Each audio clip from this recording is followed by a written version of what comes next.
Government काफ़ी ज़्यादा strict हो चुकी है एफएमजीज को लेकर के, अलग अलग रूल्स आते हैं, इंटर्नशिप को लेकर के अलग अलग रूल्स आ रहे हैं। बाकी कहाँ जाएंगे, बाकी जो बच्चे 22,50,000 स्टूडेंट कहाँ जाएंगे, वो कहाँ गायब होंगे भाई। जो चाहते हैं कि हम डॉक्टर बने हमारी लाइफ में, उनके सपनों को कैसे तबाह किया जा रहा है, एक तरीके से आप ये समझ सकते हो चीज़ों को। तो दोस्तों स्वागत है आप लोगों का आज की इस नई वीडियो में। एंड ये वीडियो थोड़ा सा अलग होने वाला है मेरे अदर ब्लॉग से, क्योंकि इस वीडियो में मैं थोड़ी सी एक सेंसिटिव इशू पे बात करना चाहता हूँ, जिसका नाम है नीट 2025, जो भी कल परसों ही हुआ है 4 मई को। तो इसके बारे में थोड़ा सा बात करना चाहते हैं, क्योंकि कल परसों मेरे पास कुछ स्टूडेंट्स के मैसेज आए, काफ़ी ज़्यादा कन्फ्यूजन में थे, काफ़ी ज़्यादा उनको प्रॉब्लम हो रही थी कि भैया क्या करना चाहिए क्या नहीं करना चाहिए। उनमें उनके पेरेंट्स भी थे जिन्होंने मेरे से बात की, काफ़ी ज़्यादा प्रॉब्लम हो रही थी। तो पहली बार जो स्टूडेंट्स मेरे को देख रहे हैं, फिर पहली बार जो पेरेंट्स मेरे को देख रहे हैं इस वीडियो में, तो आप लोगों को बता दूं भाई, मेरा नाम विजय माहौर है, मैं कजाकिस्तान से एमबीबीएस कर रहा हूँ और मैं फाइनल ईयर का स्टूडेंट हूँ। और मेरी एमबीबीएस जस्ट अभी फिनिश होने वाली है 1 महीने के बाद, और मेरे को डिग्री मिलने वाली है। फिर मैं इंडिया आऊँगा, देन फिर मैं अपने एफएमजी एग्जाम की प्रिपेयर करूँगा। तो यार आज की इस वीडियो में मैं थोड़ी सी बात करना चाहता हूँ, तो प्लीज़ छोटी सी रिक्वेस्ट है, इस वीडियो को लास्ट तक जरूर देख लेना। और मैं इसमें बच्चों के जो क्वेश्चंस आए थे उसके जवाब मैं आप लोगों को देना चाहता हूँ, और ताकि आप लोगों को एक क्लियर आंसर मिल सके।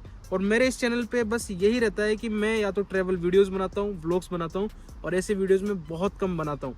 और जब भी बनाता हूँ तो मैं काफ़ी फेयर ओपिनियन देता हूँ, जिससे कि बच्चों को काफ़ी ईजिली समझ में आए कि उनको क्या करना चाहिए और क्या नहीं करना चाहिए। क्योंकि भाई 5 साल यहाँ पर दिए हैं ज़िंदगी के, तो एक अच्छा खासा अनुभव है, और मैं ट्रांसपेरेंसी और सच के साथ अपने वीडियोस बनाता हूँ। इस वजह से लोग मेरे वीडियोस देखते हैं और उनको काफ़ी ज़्यादा वीडियोस पसंद आते हैं। तो चलिए आज की इस वीडियो की शुरुआत करते हैं। एंड वीडियो में भाई अपन बात करने वाले हैं नीट के बारे में, और साथ में मैं थोड़ा सा एक आप लोगों को एडवाइस भी दूंगा कि आप लोगों को क्या करना चाहिए, पेरेंट्स को क्या सोचना चाहिए, और जो स्टूडेंट इस वीडियो को देख रहे हैं आपको आगे के बारे में क्या करना चाहिए, क्या सोचना चाहिए। चलिए आज की इस वीडियो की शुरुआत करते हैं। तो भाई बात करते हैं सबसे पहले नीट एग्जाम की, जो कि अभी 4 मई को हुआ था, और इंडिया के 23 लाख स्टूडेंट्स ने इसमें पार्टिसिपेट लिया था। तो भाई आपको बता दूं, जो भी बच्चा 11th क्लास में बायोलॉजी लेता है इंडिया में, तो उसका ड्रीम होता है सबसे पहले कि भाई मैं डॉक्टर बनूंगा, एमबीबीएस करूंगा। तो उसके लिए भाई नीट एग्जाम कंडक्ट करवाया जाता है। पहले AIPMT होता था, PMT होता था, देन उसके बाद भाई नीट एग्जाम को इंट्रोड्यूस किया गया स्टूडेंट्स के लिए, और धीरे धीरे 2016 से अब तक चला हुआ आ रहा है, और 10 साल हो गए इस एग्जाम को अराउंड, है ना। तो भाई इस एग्जाम में काफ़ी ज़्यादा उतार चढ़ाव आते हैं, कभी कट ऑफ क्या आ रही है, कभी कट ऑफ कितनी जा रही है। लेकिन 2020 के बाद से भाई कट ऑफ का सिलसिला हमेशा ये समझ लो बढ़ता ही गया है, और 650 वाले को भी भाई कॉलेज मिलना ऑलमोस्ट मुश्किल हो जाता था। तो ऑल इंडिया राउंड पे, स्टेट कोटा वगैरह पे तो भाई मिलना, ये समझ लो लास्ट राउंड में क्या पता मिल जाए, वो अलग बात है। लेकिन ये समझ लो काफ़ी ज़्यादा कट ऑफ बढ़ती जा रही। तो इस बार का पेपर थोड़ा डिफरेंट यह है कि इस बार का पेपर में इन्होंने काफ़ी ज़्यादा गिच्चा किया है और काफ़ी ज़्यादा उसको टफ बनाया गया है। तो इस बार भाई कट ऑफ तो काफ़ी नीचे जाएगी, लेकिन बच्चों की टेंशन ये बढ़ गई है कि भाई सिलेक्शन होगा या नहीं होगा। तो भाई ये मुद्दा होता है।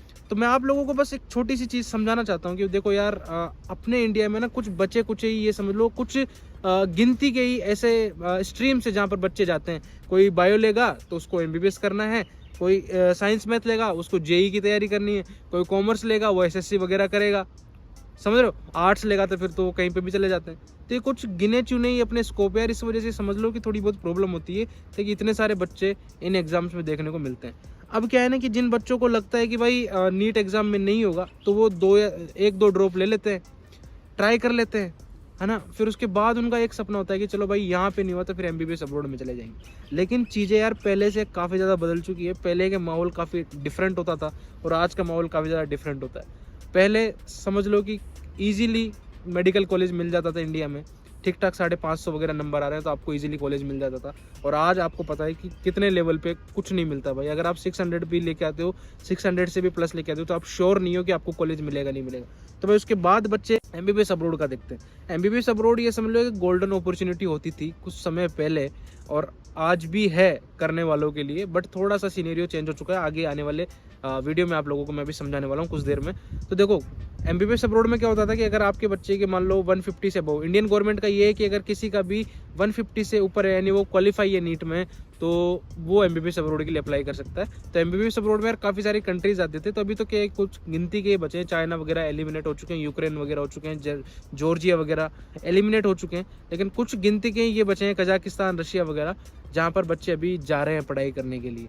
तो पहले का माहौल क्या होता था कि यार पहले आप 150 नंबर करो और यहाँ पर आ जाओ, तो स्मूथ प्रोसेस होता था। लेकिन अभी क्या है ना कि इंडियन गवर्नमेंट के रूल्स बदल चुके हैं, यहाँ की गवर्नमेंट के अलग ही नखरे हो रहे हैं जो इन कंट्रीज में करा रही है। डिग्रीज के लेकर के काफ़ी सारे इश्यूज़ क्रिएट हो रहे हैं कि भाई आपको कौन सी डिग्री मिलेगी, डिप्लोमा इन हेल्थ केयर मिलेगा, जनरल मेडिसिन मिलेगी, बहुत सारे ऐसे इश्यूज़ हो रहे हैं। तो मैं उन सब चीज़ों के ऊपर बात करना चाहता हूँ। तो देखो, बच्चे यहाँ पर आते हैं और बच्चे ये सोचते हैं कि भाई हमारा हो जाएगा, हम यहाँ पे पैसे दे करके MBBS अब्रॉड से कर लेंगे। फिर उनको एक एग्ज़ाम क्लियर करना पड़ता है जो कि FMG का एग्ज़ाम होता है इंडिया में आकर के। और अभी सोचा जा रहा है इंडिया की गवर्नमेंट की तरफ से कि भाई नेक्स्ट एग्ज़ाम को इंट्रोड्यूस किया जाए। तो मतलब मैं आपको समझाऊँ, नीट एग्ज़ाम में इतना टफ कर दिया गया है, सिचुएशन की सिलेक्शन होना ऑलमोस्ट बहुत मुश्किल हो चुका है। उसके बाद जो बच्चे अगर अब्रॉड में MBBS अब्रॉड करने के लिए आ रहे हैं, वो जब इंडिया जाएंगे तो उनके लिए भाई नेक्स्ट एग्जाम लाया जाएगा जो कि काफ़ी ज़्यादा टफ होने वाला है। तो समझ रहे हो यानी कैसे इस चीज़ को ख़त्म करने की कोशिश की जा रही है। स्टूडेंट्स जो चाहते हैं कि हम डॉक्टर बने हमारी लाइफ में, उनके सपनों को कैसे तबाह किया जा रहा है। एक तरीके से आप ये समझ सकते हो चीज़ों को। इंडियन गवर्नमेंट के पेपर को इस लेवल पे लेके जाना, नीट एग्ज़ाम के पेपर को, ताकि बच्चों का सिलेक्शन ना हो पाए, इतना टफ पेपर बनाना, और ऊपर से जो बच्चे फिर MBBS अब्रॉड में जा रहे हैं उनके लिए नेक्स्ट एग्ज़ाम को इंट्रोड्यूस करना, वो सबके लिए होगा। बट यार उस एग्ज़ाम की एक ये थ्योरी आई है कि वो एग्ज़ाम काफ़ी ज़्यादा टफ होने वाला है। तो मैं एक चीज़ बताना चाहता हूँ कि इस फील्ड में आप जितना ज़्यादा प्रैक्टिस करते हो ना, आप उतने अच्छे बनते जाते हो। लेकिन अगर आप एग्ज़ाम्स को इस लेवल का बनाओगे तो भाई आप ये समझ लो कि कैसे स्टूडेंट्स इसमें एंटर कर पाएंगे, कैसे स्टूडेंट्स अपने ड्रीम्स को अचीव कर पाएंगे। समझ रहे हो बात को? तो पहले जैसी बातें अब नहीं रही है। MBBS अब्रॉड में भी अब समझ लो काफ़ी ज़्यादा प्रॉब्लम्स आना शुरू हो चुकी है। यहाँ पे एजेंट्स वगैरह का झोल होता है जो कि कहते क्या है और करते क्या है। इंडिया में वो आपको बड़े बड़ी बातें कर देंगे और यहाँ पर आकर के आपको रियलिटी आप मतलब यानी उनकी बात तो सोचो कि उसने आपसे क्या वादे किए और यहाँ पे आकर के आपको क्या देखने को मिलेगा। पैसों में वो आपको लूटने लग जाएगा। मैं सबकी बात नहीं कर रहा, कुछ ऐसे भी लोग हैं जो काफ़ी जेन्युइनली तरीके से काम करते हैं, बट उनके चक्कर में जो अच्छे लोग काम कर रहे हैं उनका नाम भी खराब होता है। अब बच्चे मेरे से ये पूछते हैं कि भैया हम लोग MBBS अब्रॉड में एडमिशन लें या नहीं लें। तो बस मैं आप लोगों को इतना सा समझा देना चाह रहा हूँ और पेरेंट्स को भी एक थोड़ी सी एडवाइस देना चाहता हूँ। कि सबसे पहले मैं एक छोटी सी एडवाइस देना चाहता हूँ। कंपटीशन इस लेवल पे हो चुका है कि ये समझ लो कि ऑलमोस्ट नामुमकिन हो चुका है नीट एग्ज़ाम को क्लियर कर पाना। और जिस हिसाब से बच्चे बढ़ते जा रहे हैं, आज 23 लाख स्टूडेंट्स ने एग्ज़ाम दिया है, कल 25 लाख स्टूडेंट्स देंगे, परसों फिर 23 लाख देंगे।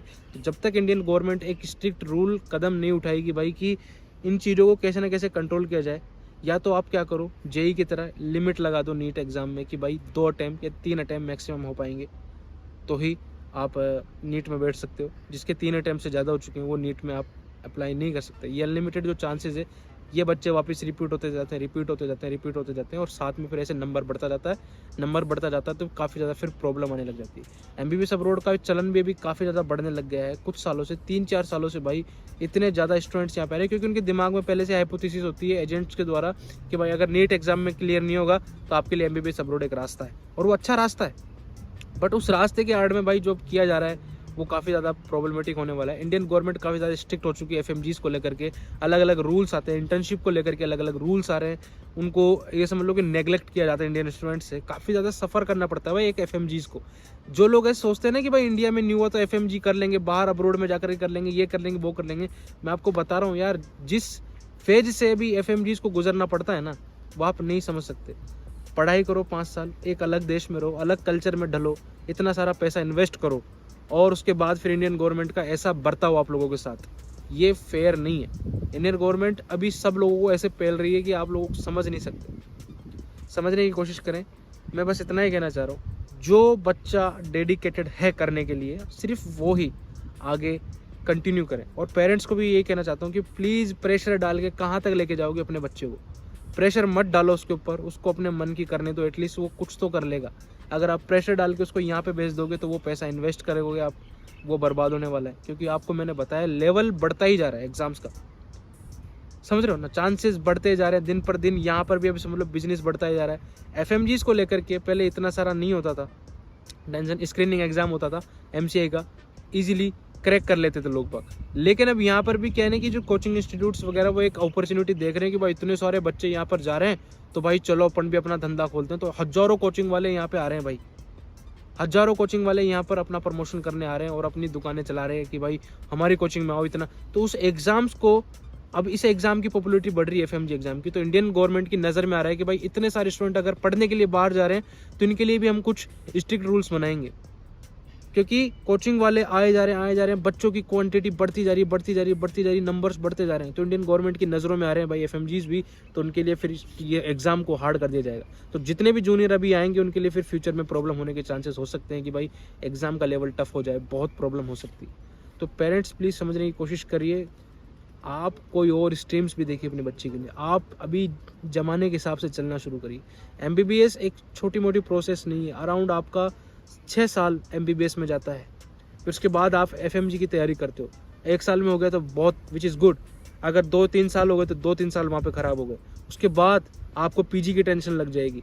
पीजी की टेंशन करोगे तो पीजी की निकलेगा 1 साल 2 साल में, उसके बाद फिर आपको 3 साल का पीजी करना है। अराउंड 12-13 साल की जो जर्नी है ना, ये काफ़ी ज़्यादा डिफिकल्ट होने वाली है। कई पेरेंट्स इन्फ्लुएंस हो जाते हैं कि हमारे पड़ोसी के बच्चे ने कर ली तो हमारे बच्चों को भी हम करवाएंगे। और मैं अगर किसी को जेन्युइन, मैं आपको लिटरली बता रहा हूँ, अगर मैं भी आपको एडवाइस दे रहा हूँ ना, तो कुछ लोग ये सोच रहे होंगे इस साले ने तो एमबीबीएस कर ली, ये हमको बोल रहा है कि यहाँ पे मत आओ। लेकिन सिचुएशन क्या है ना, सिचुएशन अभी क्या चल रही है वो आप नहीं जानते। जब आपका बच्चा यहाँ पे आएगा, जब वो फेस करेगा ना, तब उसको पता लगेगा। मैं मना नहीं कर रहा, आप आओ। अगर आपका बच्चा डेडिकेटेड है पढ़ाई में, अगर वो चाहता है कि मेरे को एमबीबीएस करनी है, उसके स्कोर्स काफ़ी अच्छे हैं, वो एक डेडिकेटेड स्टूडेंट है, तो प्लीज़ मोस्ट वेलकम, आप भेजिए अपने बच्चों को एमबीबीएस अब्रॉड करने के लिए। हम यहाँ पे खड़े हैं, और जो रेस्पेक्टेड एजेंट्स, जो कंपनीज़ है यहाँ पे, वो आपके लिए खड़ी है। बट आप तरीके से काम करो, जल्दीबाजी में काम मत करो। अपने बच्चों को यहाँ पे, ऐसे स्टूडेंट्स यहाँ पे आते हैं और यहाँ पे आकर के फिर वो झोला छाप करने की कोशिश करते हैं, यहाँ पे आकर के वो इंडिया का नाम खराब करते हैं, यहाँ पे आकर के वो ऐसे ही घूमते रहते हैं लड़के। इनकी वजह से यहाँ की गवर्नमेंट स्ट्रिक्ट हो रही है, इन कंट्रीज़ की। इंडियंस के लिए, इंडियंस का नाम खराब हो रहा है, इंडियन को एक तुच्छ नज़र से देखा जाता है कि यार ये ऐसे ही होते हैं क्या, वो ऐसे निकल जाते हैं कहीं पर भी, चिल्लाते रहते हैं सड़कों पर, बसों में घूमते रहते हैं। ये सारी चीज़ें ओवरऑल इम्पैक्ट डालती है स्टूडेंट के ऊपर, इम्पैक्ट डालती है इंडियंस के ऊपर। तो बात को समझने की कोशिश करिए। अगर आप एक अच्छे स्टूडेंट हो, अगर आप एक अच्छी लड़की हो, अच्छी स्टूडेंट हो, जो पढ़ाई में अच्छे हैं, आपके स्कोर्स काफ़ी अच्छे हैं, और आप डेडिकेटेड हो यहाँ पे आने के लिए, तो आप यहाँ पर आओ। इंडिया के एग्ज़ाम की सिचुएशन आपको अच्छे से पता है, क्या लेवल हो रहा है वहाँ पे। तो जो बार बार फॉर्म भरते हैं, भाई हमने भी 3 साल तैयारी की, हमको पता, और हमको भी जाना वहीं पर, और सोच के टेंशन हो रहा है कि क्या पता क्या होने वाला है आगे आने वाले समय में। तो प्लीज़ अगर आप लोग आ रहे हो तो मोस्ट वेलकम, अगर आप पढ़ना चाहते हो तो मोस्ट वेलकम, मैं आपको मना नहीं कर रहा। बट ये समझ लो कि आप अच्छे से रिसर्च करके आओ, किसी की बातों में गुमराह मत हो कि कोई एजेंट आपको क्या बोल रहा है, कोई स्टूडेंट आपको क्या बोल रहा है। इस वीडियो में मैंने आपको जेन्युइन राय देने की कोशिश की है कि आप बैठ करके अपने पेरेंट्स से बात करिए कि आपको क्या करना है। आप किसी के प्रेशर में आकर के, अपने पेरेंट्स के प्रेशर में आकर के आप कोई भी डिसीजन न लें। आपके एक साल काफ़ी इंपॉर्टेंट है भाई लाइफ के। अगर आप 2-3-4 साल अगर नीट एग्जाम के लिए दोगे, इससे बढ़िया आप अपनी लाइफ में कुछ और अचीव करने की कोशिश करो। अगर आपको अब्रॉड जाना है, अगर आपको पता है कि एमबीबीएस अब्रॉड में कैसी सिचुएशन हो रही है, तो आप, अगर आपकी फैमिली के पास पैसा है, तो आप किसी अच्छी कंट्री में जा सकते हो भाई। जर्मनी चले जाओ, यूरोप चले जाओ, ऑस्ट्रेलिया चले जाओ, अप्लाई करो वहाँ के एग्जाम्स के लिए। एटलीस्ट आप अच्छी सेफ जोन में तो रहोगे ना। यहाँ पे आ गए, 6 साल मौज कर ली पूरी अच्छी तरीके से आप लोगों ने यहाँ पे आकर के, बाद में जाना इंडिया है, फिर वो एग्ज़ाम देना है। तो अच्छे से सोच लो क्या करना है। बाकी अगर कोई बंदा यहाँ पे आना चाहता है, अगर उसके कोई डाउट्स है तो मेरे को बताओ, मैं आपको फेयरली गाइड करने की कोशिश करूँगा। अगर आप यहाँ पे एडमिशन लेने की सोच रहे हो तो कैसे क्या प्रोसेस है, मैंने ऑलरेडी वीडियोस बना रखे हैं। प्लीज़ अभी मेरे पास इतना टाइम नहीं है कि मैं इंडिविजुअल को टाइप करूँ कि भाई ये प्रोसेस है इस कंपनी, मैं किसी कंपनी को प्रमोट नहीं करता। बट अगर आप मेरे से बात करोगे, अगर आप मेरे को बताते हो, तो मैं अगर देख लेता हूँ आपके मैसेज को, टाइम मिला तो मैं आपको रिप्लाई ज़रूर करूँगा और आपको मैं समझाऊँगा कि आपको क्या करना है। तो आशा करता हूँ कि इस वीडियो में आपको ये थोड़ा सा सराउंडिंग आपको समझ में आ गई होगी, नीट और ये एमबीबीएस का जो भी खेल चल रहा है ना। क्योंकि एक ज़माना होता था, ऐसे बोलते थे इंजीनियर्स बहुत हो गए, तो छत पे जाकर के आप किसी भी डायरेक्शन में अगर पत्थर फेंकोगे ना, तो एक इंजीनियर पे जाकर के गिरेगा। तो वही सिचुएशन भाई इस फील्ड में हो रही है। एमबीबीएस फील्ड, डॉक्टर के फील्ड का अब नाम खराब होने पर लग रहा है, क्योंकि जिस हिसाब से बच्चे पढ़ रहे हैं, आप बताओ ना यार, 23 लाख में से कितनों का सिलेक्शन हो जाएगा? 50,000 का हो जाएगा। बाकी कहाँ जाएंगे? बाकी जो बच्चे 22 लाख 50,000 स्टूडेंट कहाँ जाएंगे? वो कहाँ गायब होंगे भाई? सोचो उनके बारे में। इंडियन गवर्नमेंट सोच नहीं रही बिल्कुल भी भाई। बस एग्जाम कंडक्ट करवा देते हैं, साल में 25 लाख स्टूडेंट आ रहे हैं।